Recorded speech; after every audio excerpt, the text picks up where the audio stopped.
Welcome to the Deep Dive. Today we're jumping into a book that's really made waves, especially in the YA and romance world. We're talking about Ugly Love by Colleen Hoover. We've looked in a really detailed review to kind of unpack what makes this book such a hit. That's right. And our goal here is, well, to really get into the core of it. We want to explore the main themes, the characters you won't forget, and those moments that just, stick with you. We'll look at why it's so popular, why people read it so quickly, give you the key takeaways, but leave enough mystery so you still want to grab the book and experience it all firsthand. Okay, sounds good. So, Colleen Hoover. She's massive, no doubt about it. And her appeal, especially to younger readers, it often have that feel of, like, Wattpad stories, doesn't it? Yeah, you can definitely see that connection. For anyone not familiar, Wattpad's this huge online place where stories, often YA, get their start. It kind of fosters this very direct emotional style. And that style, how does it play out in Ugly Love? Well, it's part of what makes it so readable. The writing is just incredibly easy, smooth. Our source actually said they flew through it, like finished it in less than a day. Wow, that's fast. It really is. And that easy style, it's not just about speed. It sort of lets you drop right into the characters' heads, their raw emotions, without getting bogged down in complex language. Yeah. It makes for a really intense, immediate connection. Very appealing for the genre. Right. And Hoover has this signature thing, doesn't she? The review mentioned it, trauma, her characters, they might seem a bit, well, difficult at first, maybe even like jerks. Yeah, douchebaggy was the term used, I think. Right. But then you find out there's this past trauma, some relationship or event that completely shaped them. The reviewer even joked about that pattern, like, oh, you have trauma. Okay, you can be mean now. It's definitely a recurring theme, and it does make you think. It makes you sympathize, sure, but it also brings up questions about, like, accountability. Does the past excuse everything? And while some things in Ugly Love might feel a bit predictable if you've read her before, our source did say there were moments that were genuinely surprising, so it's not all laid out for you. That mix sounds key. Familiar comfort, but with real shocks thrown in. Okay, let's set the scene a bit. No major spoilers yet, though. I've got two main characters. First, Tate Collins. She's studying to be a nurse. And then there's Miles Archer. He's a pilot. And apparently, very good-looking, ravishingly handsome, I think, was the quote. Yes, that's the description. So the basic setup is Tate moves in with her brother, Corbin. Okay. And Miles is Corbin's friend and neighbor. They meet, and there's instant, physical chemistry, so they make a deal, friends with benefits. But Miles has very strict rules. Sure. Basically, don't ask about the past and don't expect a future. Nothing more than physical. But Tate, she doesn't quite stick to that in her head, does she? Not really. She kind of hopes, or maybe deludes herself into thinking, she can be the one to break through his rules, make him fall for her. And honestly, her choices, especially sticking with Miles despite everything, that's what drives the whole plot forward. Her decisions shape everything. Yeah, sounds like her choices are central. Yeah. Let's unpack these characters more. Tate first. She feels like the emotional core. She really is. She's shown as, focused on her career, hardworking, and she has this very positive, optimistic view of things. But the review wasn't entirely positive about her. No, definitely mixed feelings. Our source found her enraging sometimes, called her one-dimensional, even delusional. Ouch. Delusional why? Because of that relentless mission to win Miles over, even when it seemed to come at the cost of her own self-respect. It's definitely something readers debate, like how does that optimism hold up against the reality of the situation she's putting herself in? It makes you curious, for sure. It definitely sounds like a character that sparks discussion. Okay, what about Miles? The reviewer liked him a bit more, despite some issues. Yeah, slightly favored, even though they felt his development was maybe a bit rushed. Miles is all about keeping people at arm's length. He's built these huge emotional walls because of his past. The trauma we mentioned earlier. Exactly. A past that was incredibly painful and happened when he was quite young, actually. The source notes he was just 18 when he had to go through all that. And there are these moments, these glimpses into his past that are just heart-wrenching. They really explain why he's so closed off. So you start to understand him even if you don't condone his actions towards Tate. Precisely. You feel for the teen Miles, who made some terrible choices under immense pressure. A troubled young man, as the source put it. But yeah, the critique was that maybe he needed more page time dedicated to actually healing from that trauma. It makes you wonder, how does he ever move past something like that? Right. So we know there's trauma. We know it's big. You mentioned twists earlier. What exactly happened in Miles's past? What's the ugly part referenced in the title? Okay, so this gets into the heavier spoilers. The big twist revolves around his first love, a girl named Rachel. Okay. He had this instant, deep connection with her. Mental, emotional, the whole thing. And the twist is? Well, the first layer is Rachel is his stepsister. Oh, wow. Yeah.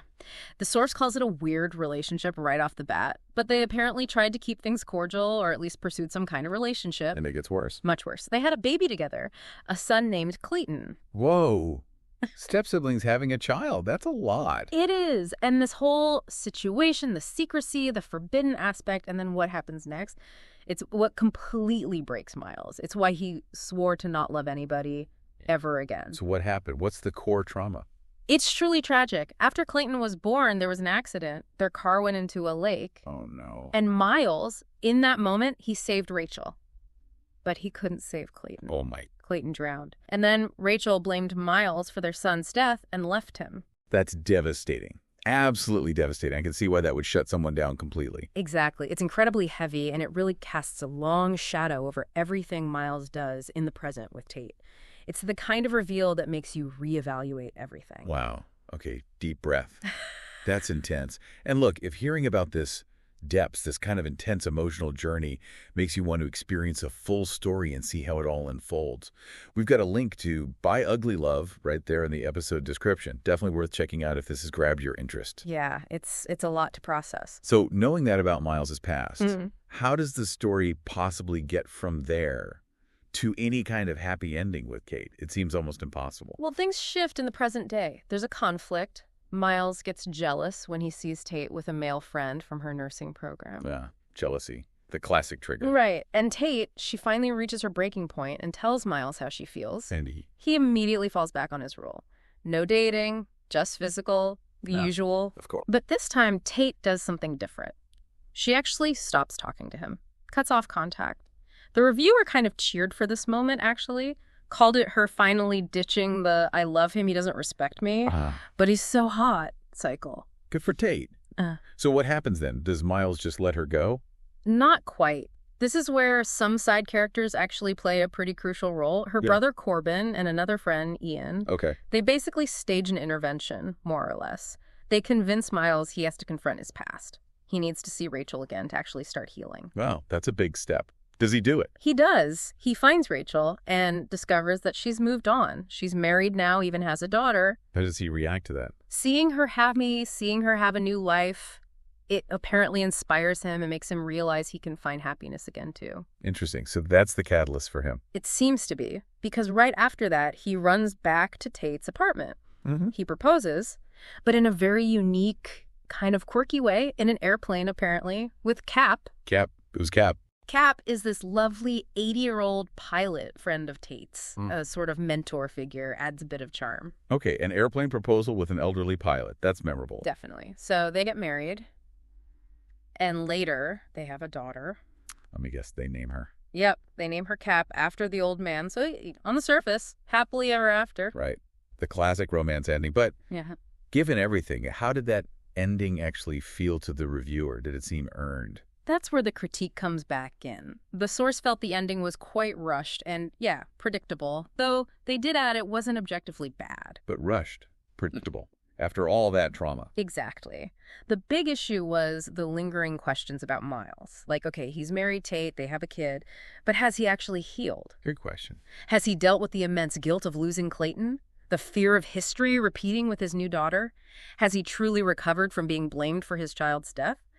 The ending doesn't really give you those answers. So the happily ever after feels a bit incomplete.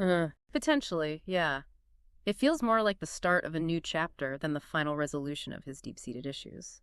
And that connects to another point. The reviewer strongly disagreed with this idea, sometimes tied to the book, that you need the ugly parts of love or life to truly appreciate the good parts, that the bad somehow makes the enchanting ending worth it.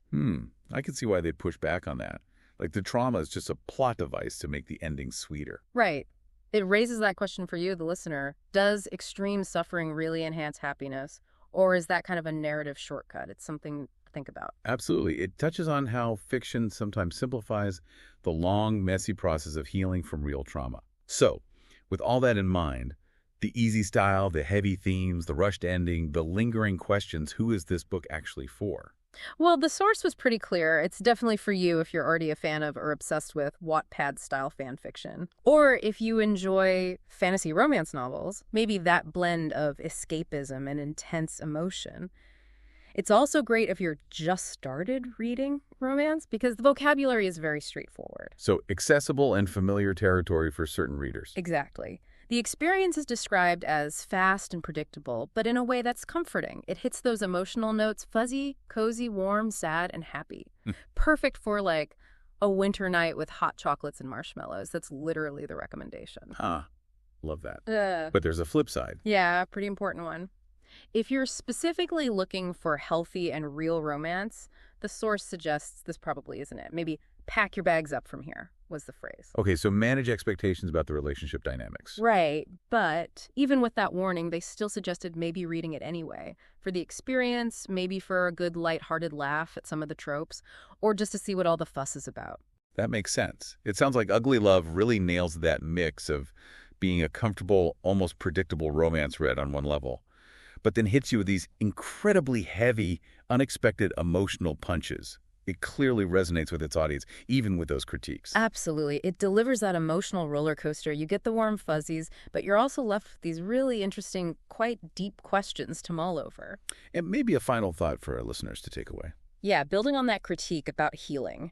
How much can a happily ever after ending truly resolve deep trauma like Miles's?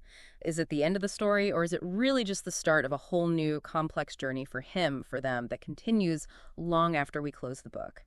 It makes you think about what closure really means in fiction and, well, in life, too. That's a fantastic point to ponder. A story might end, but the characters' internal journeys, maybe they don't. Well, if you want to embark on that journey with Tate and Miles and decide for yourself, don't forget to check the episode description for that link to buy Ugly Love. Thank you so much for joining us for this deep dive today. And thank you for listening to the Epic Summary Podcast.